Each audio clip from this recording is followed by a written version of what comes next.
Hello दोस्तों, मेरे channel Kaushik पीडिया में आपका बहुत बहुत स्वागत है। आज हम सी टेट से रिलेटिव जितने भी थ्योरी क्वेश्चन हैं, चाहे वो पियाजे के हो, कोलबर्ग हो, वाइगोत्स्की हो, स्टेनबर्ग हो, बंडूरा, आल्फ्रेड विने, स्किनर, गार्डनर, सभी जो पेपर 1 में आते हैं सीडीपी के, उसके बारे में डिस्कस करेंगे।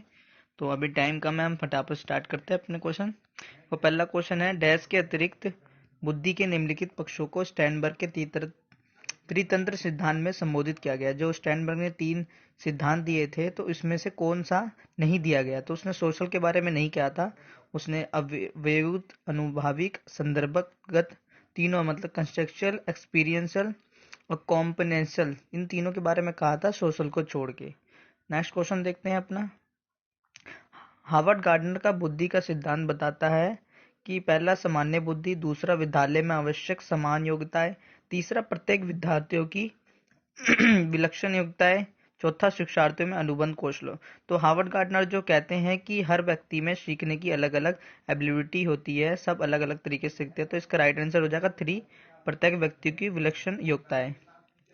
तीसरा क्वेश्चन है हमारा, सीखने की तत्परता डैश की ओर संकेत है करती है। मतलब जो सीखने की तत्परता हमारे किसकी ओर संकेत करती है? पहला है शिक्षार्थियों के सामान्य योग्यता स्तर, दूसरा सीखने के सत्यापक में शिक्षार्थियों का वर्तमान संज्ञानात्मक स्तर, तीसरा सीखने के कार्य की प्रकृति को संस्तुत करने, चौथा थॉर्नाइट का तत्परता का सिद्धांत। इसका जो राइट आंसर हो जाएगा सीखने के सत्यापक में शिक्षार्थियों का वर्तमान स्तर, क्योंकि हम देखते हैं कि बच्चों का सीखने में उसका वर्तमान स्तर कैसा है, उसके अकॉर्डिंग हम बच्चे को सिखाते हैं। अगला क्वेश्चन है, एक शिक्षिका अपने शिक्षार्थियों को इस रूप में मदद करना चाहती है कि वह एक स्थिति के अनेक दृष्टिकोण की सराहना कर सके। वह विभिन्न समूहों में एक स्थिति व वाद विवाद करने के लिए अनेक अवसर उपलब्ध कराती है। वाइगोत्स्की के परिक्षेप्य के अनुसार उसके शिक्षार्थियों के विभिन्न दृष्टिकोण को करेंगे और अपने तरीकों से स्थिति में अनेक प्रश्न करेंगे। तो इसका जो राइट आंसर हो जाएगा आत्मसात, क्योंकि वो सारे बच्चे दृष्टिकोण को आत्मसात करेंगे, जिससे कि अपने तरीके से उस स्थिति को अनेक परिस्थितियों में विकसित कर सकेंगे। इसका जो राइट आंसर होगा फर्स्ट, आत्मसात।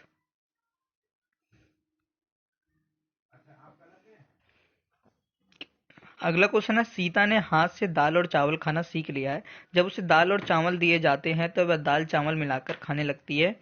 उसने चीजों को करने के लिए अपनी स्कीमा में दाल और चावल खाने को डैश कर लिया, मतलब समायोजित कर लिया है। दूसरा है अनुकूलित, तीसरा है समुचितता, चौथा अंगीकार। तो ये जो इसका आंसर है असिमिलेट, मतलब अनुकूलित कर लिया है उसने खाने को, कि वह पहले उसने देखा था खाती रहती थी, अब जब भी उसके सामने दाल चावल आता है तो उन चीजों को खा ली, मतलब वो पहले से अनुकूलित हो चुका है उसके माइंड में। उसका राइट आंसर हो जाएगा सेकंड, अनुकूलित। अगला क्वेश्चन है हमारा कि पियाजे के संज्ञानात्मक विकास के चरणों के अनुसार इंद्रिय गामक, मतलब जो सेंसरी मोटर स्टेज है, इसके साथ संबंधित है। मतलब इसमें कौन सा हमें जो सही विशेषता बताता है इस स्टेज की? पहला विकल्पों के निर्वचन और विश्लेषण करने की योग्यता, दूसरा सामाजिक मुद्दों में सरकार, तीसरा अनुकरण, स्मृति और मानसिक निरूपण, चौथा है तार्किक रूप से समस्या समाधान। तो इसका जो राइट आंसर हो जाएगा 3, अनुकरण, क्योंकि बच्चे यहाँ पर सीखते हैं, इमिटेशन करते हैं, मेमोरी और मेंटल रिपिटेशन होता है, स्मृति से अपनी सीखते हैं, मतलब सेंसस के द्वारा हम इंद्रिय गामक जो अवस्था है हमारा सेंसरी मोटर स्टेज, इसमें सीखते हैं। तो राइट आंसर इसका 3 हो जाएगा। अगला क्वेश्चन है, कोलबर्ग के अनुसार शिक्षक बच्चों में नैतिक मूल्य का विकास कैसे कर सकता है? कोलबर्ग ने क्योंकि नैतिक के सिद्धांत दिए थे, तो इसका आंसर हमारा नैतिक के आधार, नैतिक मुद्दों पर आधारित चर्चाओं में उन्हें शामिल करके ही इसका राइट आंसर हो जाएगा फर्स्ट। और देखने की हमें जरूरत नहीं, क्योंकि कैसा व्यवहार किया जाना चाहिए ऐसा नहीं कहा उसने। तीसरा, धार्मिक शिक्षा को महत्व देकर ये भी नहीं कहा उसने, व्यवहार को स्पष्ट नियम बना। कोई स्पष्ट नियम नहीं बनाता, सबके लिए अलग अलग नियम बनते हैं। अगला क्वेश्चन है, एक शिक्षिका अपने शिक्षार्थियों की विविधपूर्ण अधिगम शैली को संशोधित करने के लिए विविधतापूर्ण कार्य का उपयोग करती है। वह डैश से प्रभावित है, मतलब विविधपूर्ण मतलब अलग अलग चीजों का उपयोग कर रही है, क्योंकि बच्चे वहां पर अलग अलग होंगे। तो इसका आंसर क्या होगा? पहला वाइगोत्स्की सामाजिक संस्कृति सिद्धांत पे है वो, दूसरा पियाजे के संज्ञानात्मक विकास के सिद्धांत, तीसरा कोलबर्ग के नैतिक विचार, चौथा गार्डनर ने बहुबुद्धि का सिद्धांत। तो जो गार्डनर ने बहुबुद्धि का सिद्धांत दिया था, इसका जो राइट आंसर हो जाएगा 4, क्योंकि वैविध्यपूर्ण मतलब अलग अलग, क्योंकि उसने भी 9 बुद्धि के सिद्धांत दिए थे, क्योंकि सब में अलग अलग क्षमता की होती है, किसी में संगीत में, किसी में गणित, किसी में प्रकृति। तो इसलिए इसका आंसर हो जाएगा 4। अगला क्वेश्चन है हमारा, वाइगोत्स्की बच्चों के सीखने में निम्नलिखित में से किस कारक की महत्वपूर्ण भूमिका बदलता है। आपको सबको पता है कि वाइगोत्स्की है जो वो सामाजिक और संस्कृति पे महत्व देते हैं, तो इसमें से संस्कृति तो हमारे पास है नहीं, सामाजिक है, तो इसका जो राइट आंसर हो जाएगा सोशल, सामाजिक, सेकंड। अगला क्वेश्चन है, एक शिक्षिका अपने आप से कभी भी प्रश्नों के उत्तर नहीं देती, वह अपने शिक्षार्थियों को उत्तर देने के लिए एक समूह चर्चाएं और संज्ञानात्मक अभिगम अपनाने के लिए प्रोत्साहित करती है। यह उद्भावन डैश के लिए सिद्धांत पर आधारित है।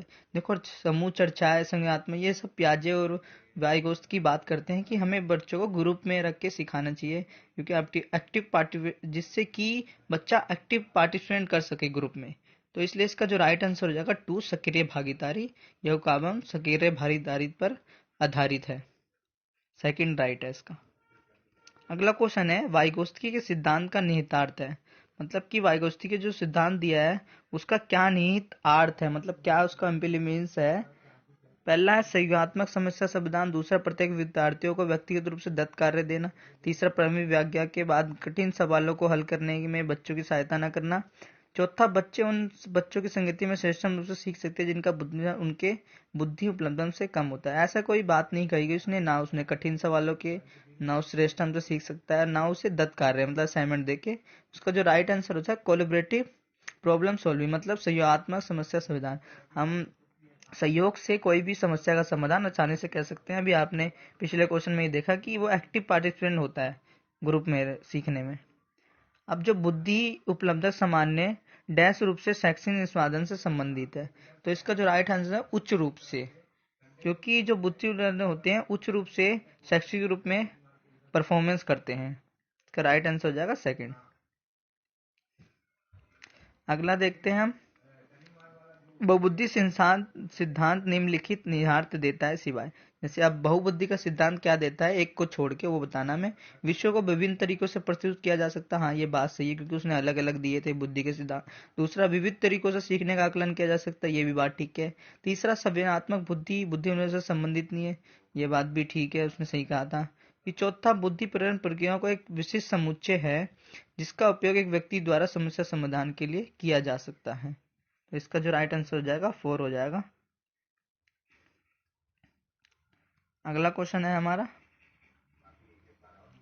विच of following is the best of Vygotsky of social culture theory. जो अब मैंने आपको बताया कि वाइगोत्स्की के सामाजिक सांस्कृतिक सिद्धांत किस पे आधारित है, तो इसका जो आंसर होगा पारस्परिक शिक्षण पे आधारित है, रिसेप्शन टीचिंग, मतलब एक दूसरे सीख के हम शिक्षक प्राप्त करते हैं, समाज में रहकर एक दूसरे सीख कर अच्छे से। अब अगला क्वेश्चन देखते हैं कि एक शिक्षिका अपनी कक्षा से कहती है, सभी प्रकार के प्रदत्त कार्यों का निर्माण इस प्रकार किया गया है कि प्रत्येक विद्यार्थी अधिक प्रभावशाली ढंग से सीख सके, अतः सभी विद्यार्थी बिना किसी अन्य की सहायता से अपना कार्य पूर्ण करे। वह कोलबर्ग के किस सिद्धांत पे। देखो, उसने ये कहा गया है कि बिना किसी की सहायता से अपना काम खुद करे, मतलब ये कौन से स्टेज में आएगा। तो उसने कोलबर्ग ने हमें 6 स्टेज और 3 लेवल दिए थे, तो स्टेज हमें बताने हैं। तो ये औपचारिक चरण 4 में आएगा, कानून व्यवस्था, मतलब जो समाज स्वीकार करता है उसके अनुसार काम करने चाहिए, तो कानून और व्यवस्था के अकॉर्डिंग वो काम करते हैं। पहला आंसर राइट है इसका।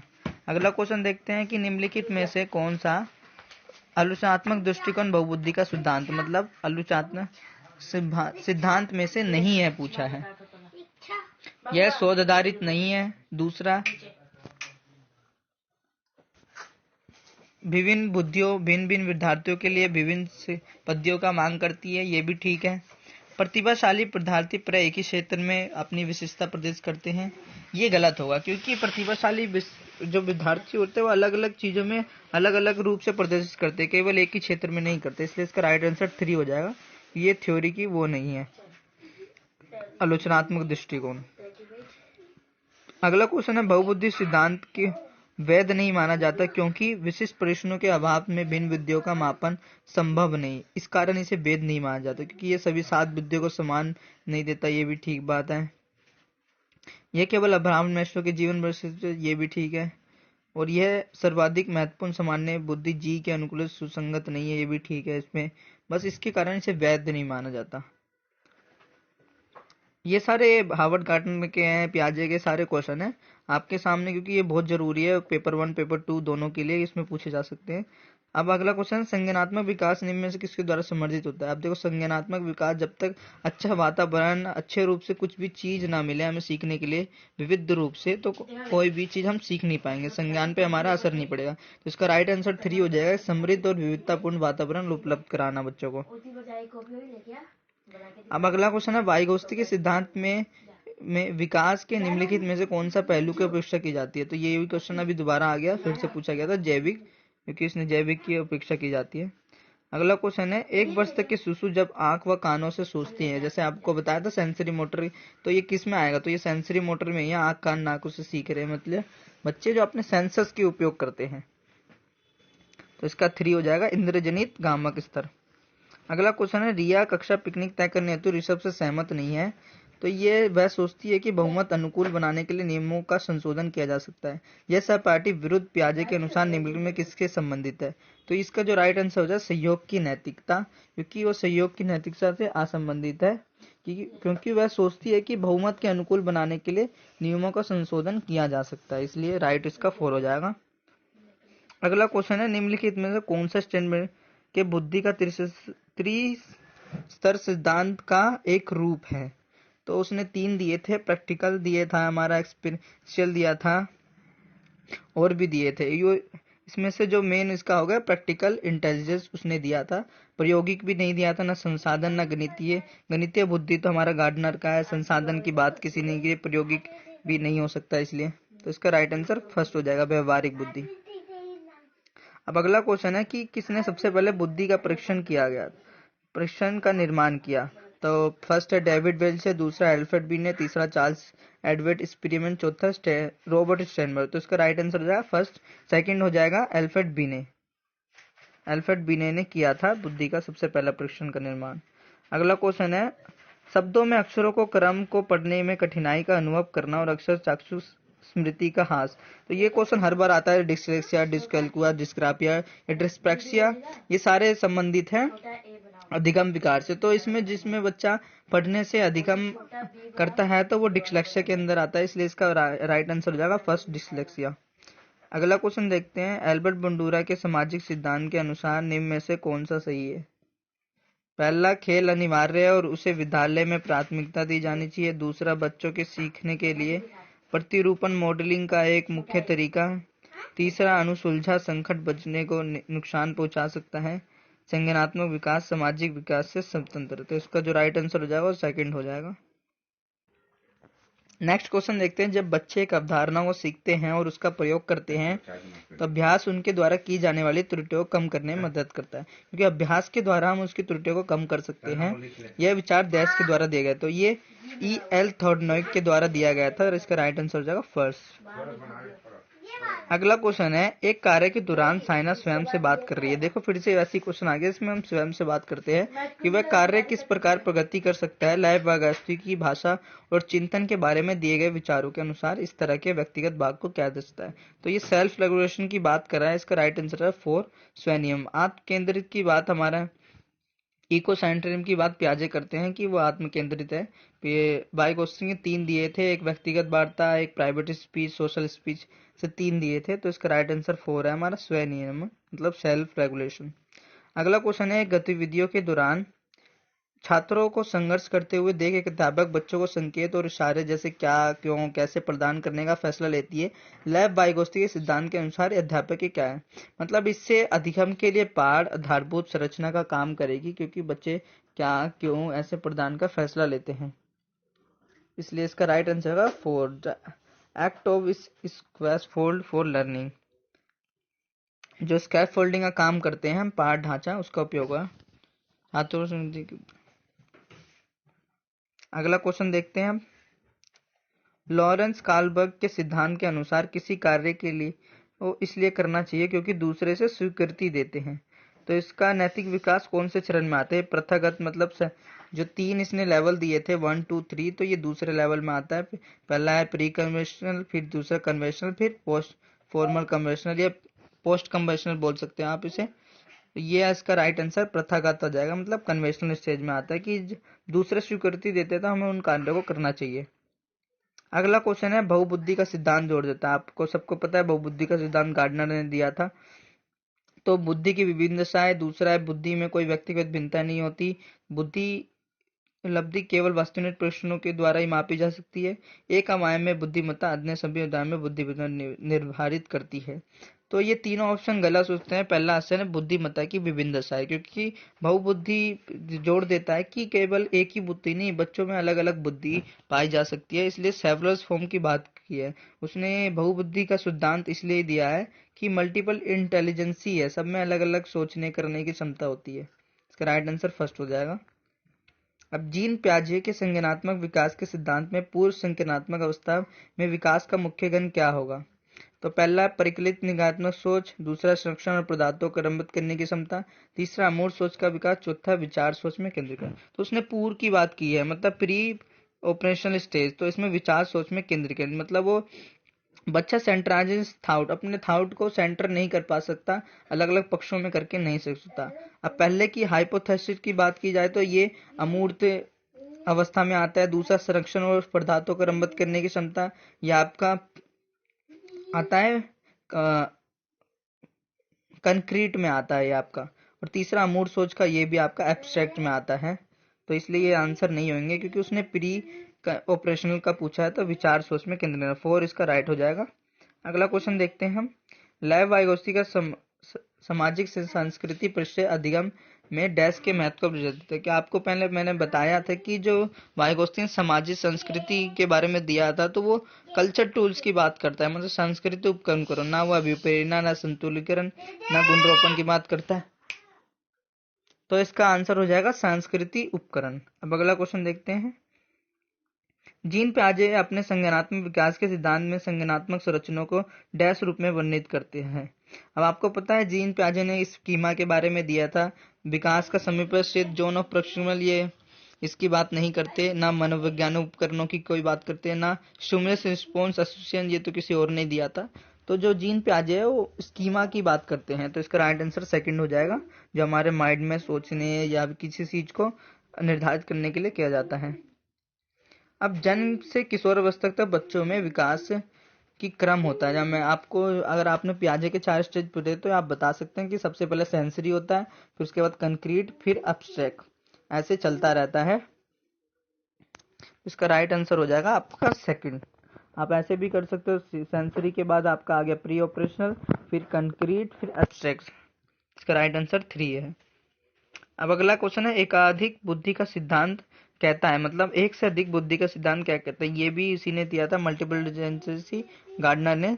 बुद्धि कई प्रकार की हो सकती है, पेपर पेंसिल परीक्षण सहायक नहीं है। तीसरा, प्रभावी अध्यापन के द्वारा बुद्धि बढ़ाई जा सकती है। चौथा, बुद्धि तेजी से बढ़ाई जा सकती है। ऐसा कुछ नहीं है कि बुद्धि तेजी से बढ़ाई जा सकती है या द्वारा बुद्धि बढ़ाई जा सकती है प्रभावी अध्ययन के द्वारा। पेपर पेंसिल परीक्षण सहायक नहीं है, ये भी सारी गलत बात है। वो देता है कि एक से अधिक बुद्धि, मतलब बुद्धि कई प्रकार की हो सकती है। तो राइट आंसर फर्स्ट हो जाएगा। अगला देखते हैं। दीदी कहाँ है? निम्नलिखित में से कौन सा कथन पियाजे के सिद्धांत के अनुसार नहीं कहा जा सकता? तो पहला, बच्चे अपनी दुनिया के बारे में ज्ञान का निर्माण करते, ये कहा था पियाजे ने। दूसरा, निरंतर अभ्यास से अधिगम होता है, ऐसा तो उसने कुछ नहीं कहा। तीसरा, बच्चे पर्यावरण पर क्रिया करते, ये भी कहा था उसने। चौथा, विकास गुणात्मक चरणों में होता है, ये भी उसने कहा था। तो इसका राइट आंसर हो जाएगा सेकंड, क्योंकि उसने निरंतर अभ्यास से अधिगम होता है ऐसा कुछ नहीं कहा उसने पियाजे ने।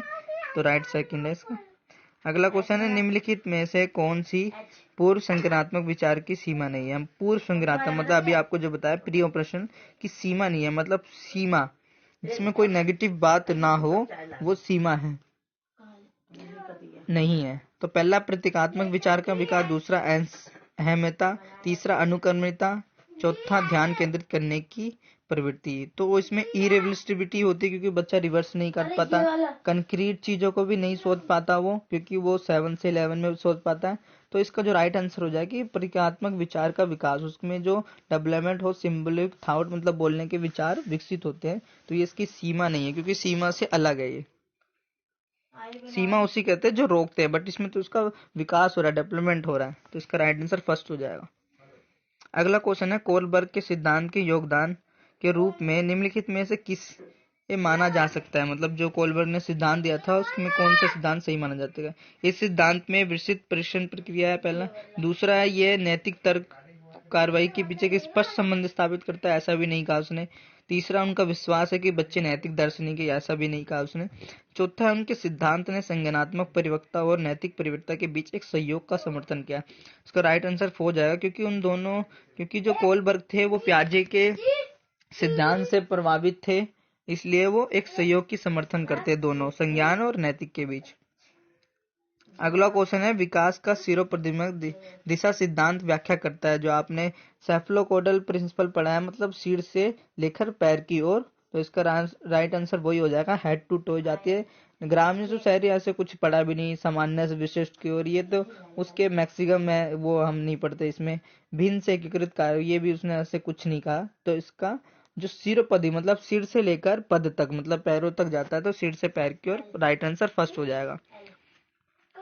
अगला क्वेश्चन है लेव वाइगोत्स्की के अनुसार संज्ञानात्मक विकास का मूल कारण है। तो लेव वाइगोत्स्की के अनुसार संज्ञानात्मक मूल कारण, क्योंकि उसने कहा था सामाजिक क्रिया से हम हर चीज सीखते हैं। मानसिक प्रयोगों का संयोजन, ऐसा कुछ नहीं कहा उसने। दूसरा उद्दीपक अनुक्रिया, ये भी नहीं कहा। एक्विलिब्रेशन तो उसने कहा भी नहीं इसके बारे में कुछ भी। चौथा है सामाजिक अनुक्रिया, तो मतलब इसके बारे में उसने कहा है कि हम सामाजिक अनुकरण के द्वारा अपने संज्ञान को बढ़ा सकते हैं, चीजों को अच्छी तरीके से सोच सकते हैं। राइट आंसर 4 हो जाएगा। अब अगला क्वेश्चन देखते हैं, किसी बच्चे का दिया गया विशिष्ट उत्तर कोलबर्ग के नैतिक तर्क के सोपानों की विषय वस्तु किस सोपान के अंतर्गत आता है? यदि आप ईमानदार है तो आपके माता पिता आप पर गर्व करेंगे, इसलिए आपको ईमानदार रहना चाहिए। तो ये अच्छा लड़की अच्छा लड़का अनुकूलन के अंदर आता है, क्योंकि ईमानदार की बात करिए। अगर आप ईमानदार हैं तो आपके माता पिता भी गर्व करेंगे, अगर आप ईमानदार नहीं है तो आपके माता पिता आप पे गर्व नहीं करेंगे। तो ये अच्छा लड़की अच्छा लड़का अनुकूलन में आता है, जो आपके सेकंड स्टेज में है, सेकंड लेवल पे है। अगला क्वेश्चन है जीन पियाजे के अनुसार अधिगम निम्नलिखित में से क्या आवश्यक है?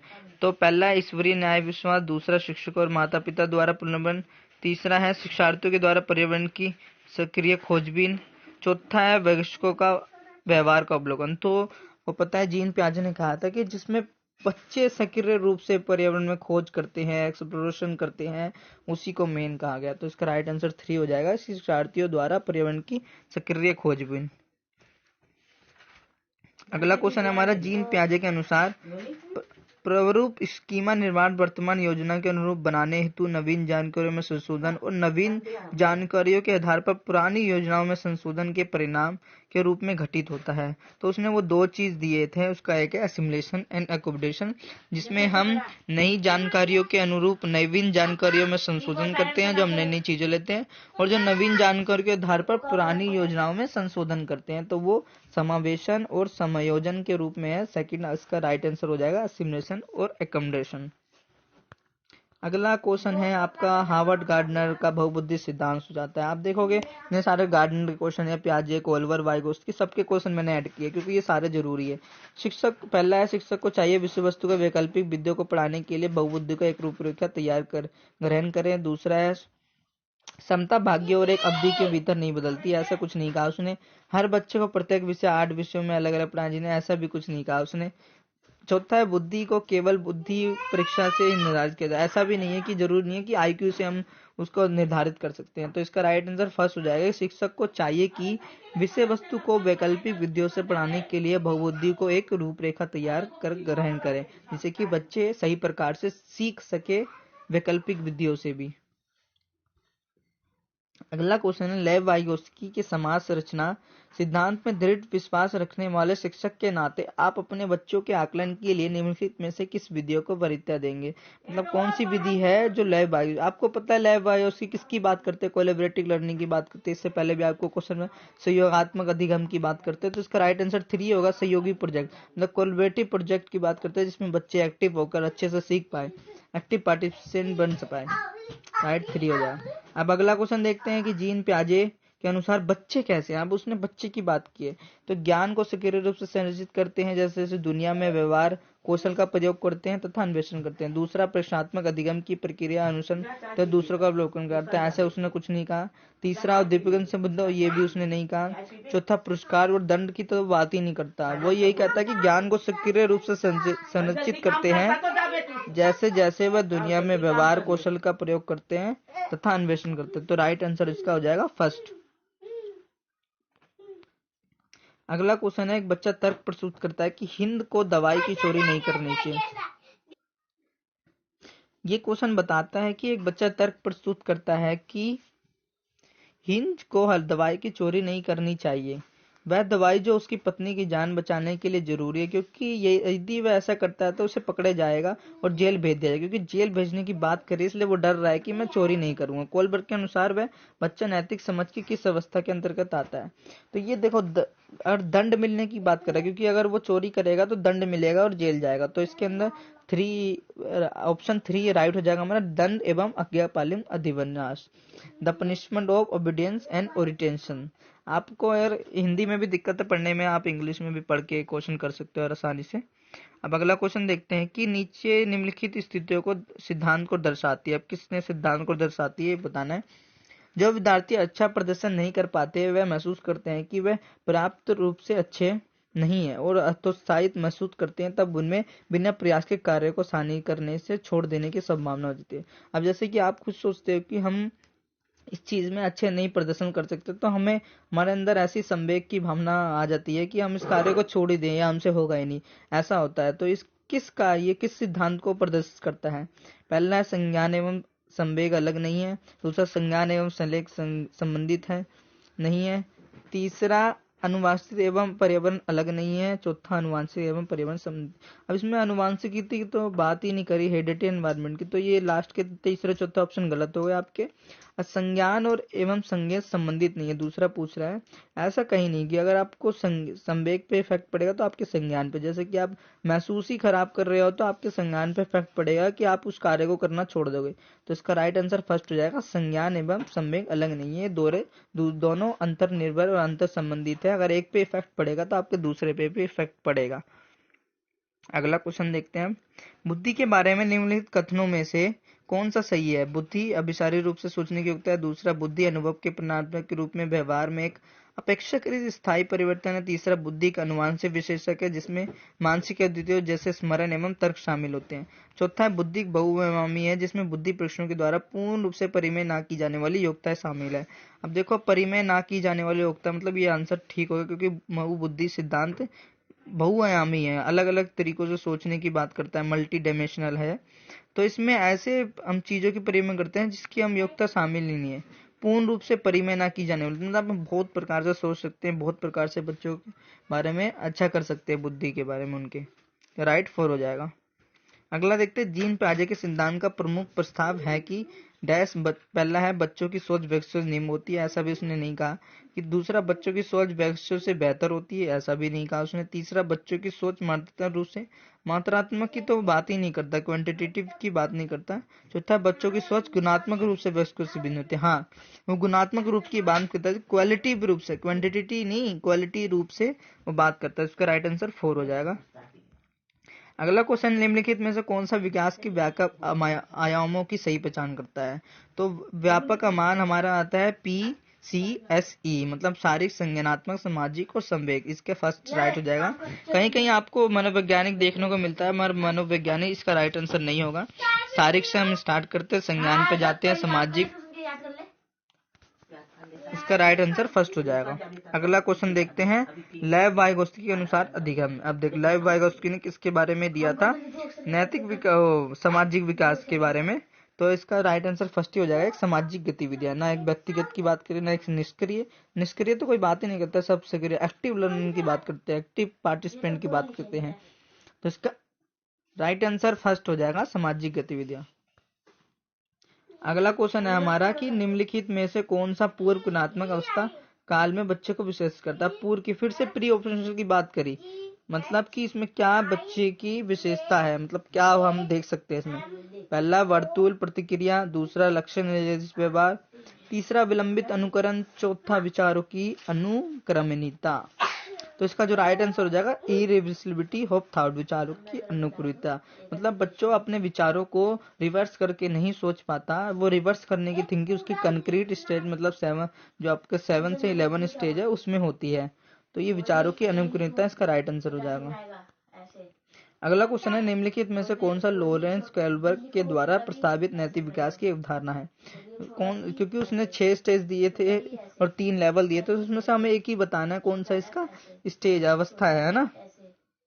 देखते हैं कौन सा है इसका। पहला प्रस्तुति अवस्था, इसने तो ऐसा कुछ कहा नहीं। दूसरा सामाजिक अनुबंध अविनाश, ये उसने कहा था कि सामाजिक अनुबंध अविनाश, जो हम समाज में देखते हैं, समाज के रूल रेगुलेशन होते हैं उनका हम फॉलो करते हैं। मूर्त की बात तो तीसरा है जो प्याजे ने किया। और उद्योग बनाम अधीनस्था अवस्था, ये आपके एरिक एरिक्सन ने की है इसकी बात। चौथा तो आपका जो सेकंड है राइट आंसर हो जाएगा लॉरेंस कोहलबर्ग, जो नैतिक विकास ने दिया था।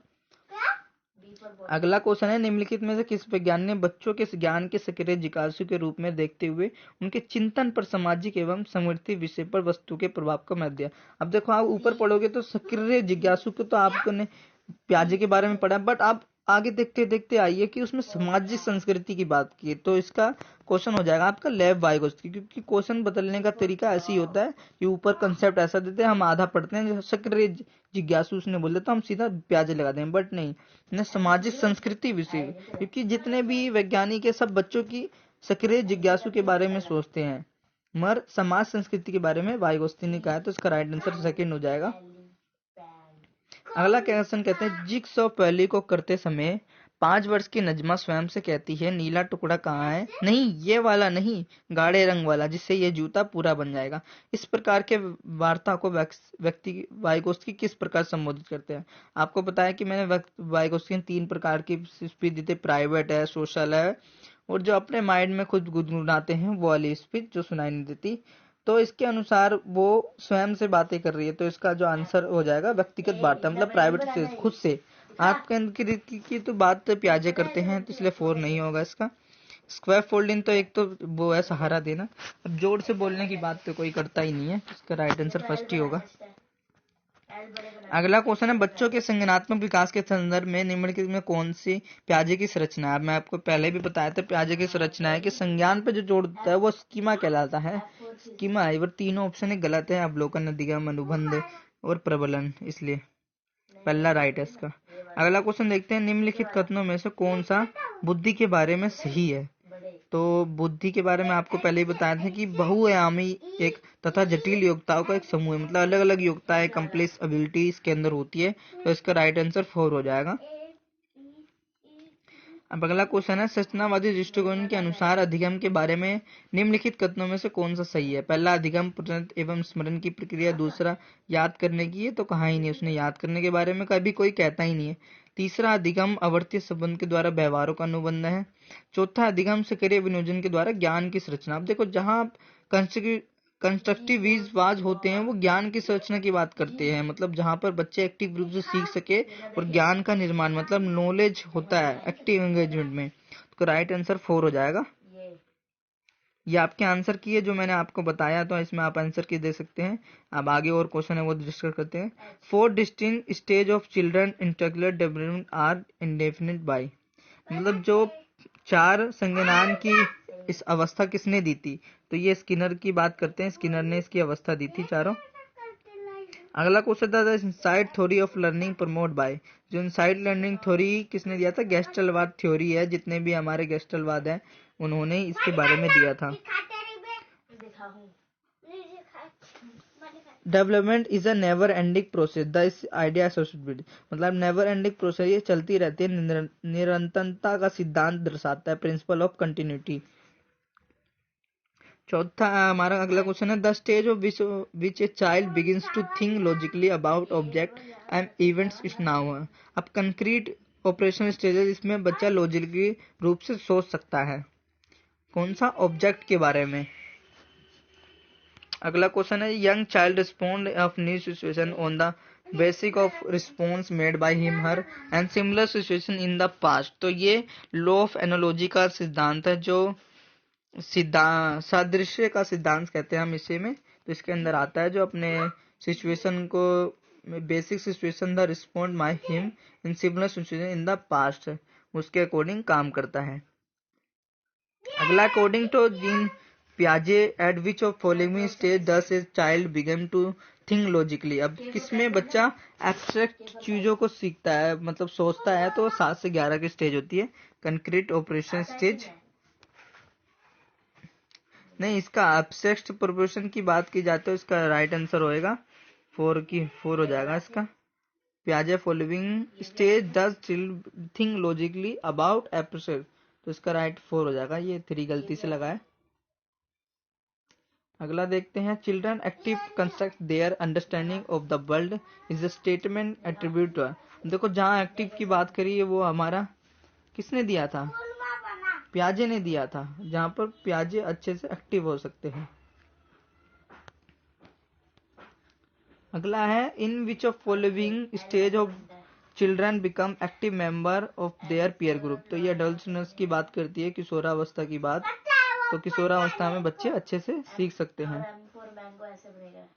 अगला है, एक शिक्षिका अपने पाठ्य पुस्तक फल और सब्जियों के कुछ चित्रों का प्रयोग करती है और विद्यार्थियों को चर्चा करती है। विद्यार्थी इस जानकारी को अपने पूर्व ज्ञान से जोड़ते हैं और पोषण की संकल्पना को सीखते हैं। ये उपगामन डैश पर आधारित है, ये ज्ञान के निर्माण पर आधारित है कि बच्चा उसमें ज्ञान का निर्माण करेगा, तभी ये संकल्पना को प्रस्तुत करती है उनके सामने।